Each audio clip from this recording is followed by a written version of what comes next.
वो 3 execution strategies जो पराग पारेख के लार्ज कैप फंड को इंडेक्स फंड से अलग बनाती है। लेकिन एक मिनट, हम लार्ज कैप को इंडेक्स से कंपेयर क्यों कर रहे हैं? क्योंकि लार्ज कैप फंड्स भी इंडेक्स फंड की ही तरह इंडिया की टॉप बड़ी कंपनीज में इन्वेस्ट करते हैं, इसीलिए। तो फिर इस फंड को क्यों कंसिडर करना चाहिए? ये 3 रीजन है। पहला, फ्यूचर्स आर्बिट्राज। अगर एक स्टॉक 100 रुपीज का है और उसका फ्यूचर 97 रुपीज में मिल रहा है, इंडेक्स फंड इसमें कुछ नहीं कर सकता। पर पराग पारेख का लार्ज कैप फंड उस स्टॉक को फ्यूचर्स मार्केट में सस्ते में खरीद के एक्सपायरी तक होल्ड कर सकता है। ये ₹3 का डिफरेंस ही एक्स्ट्रा रिटर्न बन जाता है, जो लॉन्ग टर्म में नोटिसेबल इंपैक्ट डालता है। सेकंड है रीबैलेंसिंग फ्लेक्सिबिलिटी।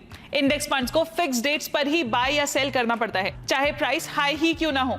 पराग Parikh large cap fund wait करके बेटर प्राइस पर ट्रेड करता है।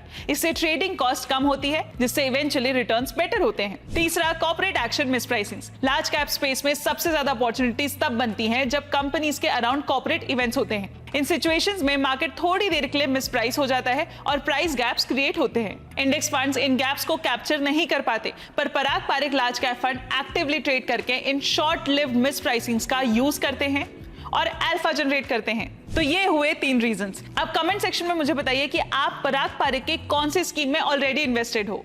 Mutual fund investments are subject to market risks. Read all scheme related documents carefully.